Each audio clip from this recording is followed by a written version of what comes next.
Buat kalian yang masih stres dan masih ketakutan karena kalian tidak sanggup membayar hutang pinjaman online kalian ketika sudah melewati jatuh tempo, teman-teman harus tahu satu hal bahwa hutang pinjaman online itu sebenarnya tidaklah berbahaya. Dan mulai sekarang teman-teman harus yakin bahwa hutang kalian pasti akan lunas dengan sendirinya. Amin ya teman-teman, kita aminkan aja. Yuk kita doa bareng-bareng, semoga teman-teman di luar sana yang sekarang sedang bermasalah dengan aplikasi pinjaman online bisa segera mengatasi masalahnya. Bismillahirrahmanirrahim.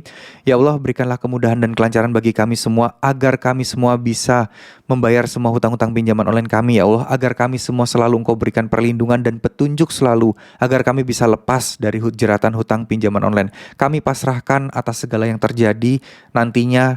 Kami pasrahkan kepadamu ya Allah. Tolonglah bantulah kami dan bimbinglah kami agar kami bisa terus beribadah denganmu dengan tenang, agar kami bisa menghindari masalah pinjaman-pinjaman online di kemudian hari. Amin amin ya robbal alamin. Jadi teman-teman, kenapa kita harus terus berdoa terkait masalah hutang pinjaman online ini? Karena itu yang akan sedikit demi sedikit memperbaiki mental kalian dan juga rasa kekhawatiran kalian ya. Karena pikiran kecemasan teman-teman sekalian inilah yang akan membuat teman-teman semakin dan semakin terpuruk. Di saat kalian harusnya memikirkan yang lain, teman-teman malah terpuruk memikirkan sesuatu yang belum tentu kejadian. Desi akan datang berapa orang, Desi yang datang itu galak-galak, Desi yang datang itu serem-serem. Nah itu pasti akan kepikiran kalian akan berputar di sana. Dan kepikiran-kepikiran negatif inilah yang belum tentu terjadi. Bahaya loh, itu bisa jadi terjadi. Oleh karena itu kita harus berusaha alihkan. Tapi itu tidak mudah. Ya, itu tidak mudah.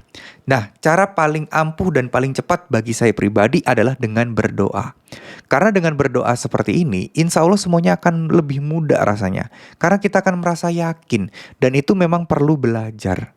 Nggak bisa tiba-tiba teman-teman, oh ya udah saya pasti bisa lah, oh ya udah pasti aman lah. Nggak bisa gitu teman-teman. Teman-teman harus mulai menanamkan, memupuk, ya samalah. Apa yang harus kalian lakukan itu pelan-pelan, perlahan demi perlahan, itu akan bisa tercapai kalau pikiran kalian terus positif dan yakin apa yang kalian mohon di doa-doa kalian. Ya, amin ya teman-teman ya, amin amin amin ya rabbal alamin. Semoga doa-doa kalian segera terkabul. Tapi saya cuma mengingatkan satu hal, nggak ada solusi instan untuk bisa lepas dari jeratan hutang pinjaman online kecuali keajaiban dari Tuhan. Ya, bisa jadi kalian tiba-tiba dapat rezeki, dapat pekerjaan, dapat proyek besar, sehingga dapat banyak uang dan bisa kalian bayarkan. Bisa jadi loh, itu bukan sesuatu yang mustahil loh. Saya pun mengalaminya. Dalam 3 bulan hidup saya diubah total oleh Allah Subhanahu Wa Taala. Kehidupan saya berubah drastis, derajat saya dinaikkan luar biasa oleh Allah Subhanahu Wa Taala hanya dalam 3 bulan ketika saya mulai berdoa untuk bisa lepas dari jeratan hutang pinjaman. Ya, jeratan hutang-hutang kartu kredit dan lain sebagainya yang ya intinya banyak cicilan lah ya. Tapi kemudian ada musibah yaitu pandemi kemarin yang membuat income berantakan, akhirnya cicilan masih tetap harus jalan kan, sedangkan income kita harus tersendat karena pandemi. Nah, di saat itulah saya mulai memasrahkan diri dan dari situlah ya muncul secercah harapan-harapan baru yang sampai sekarang pun membuat saya alhamdulillah tidak punya utang sama sekali. Kalau saya lebih suka berdoa untuk bisa mendapatkan banyak rezeki dibandingkan harus lunas otomatis. Kenapa? Karena ketika saya banyak rezeki dan saya bisa membereskan semua utangnya, rezeki saya masih terus mengalir.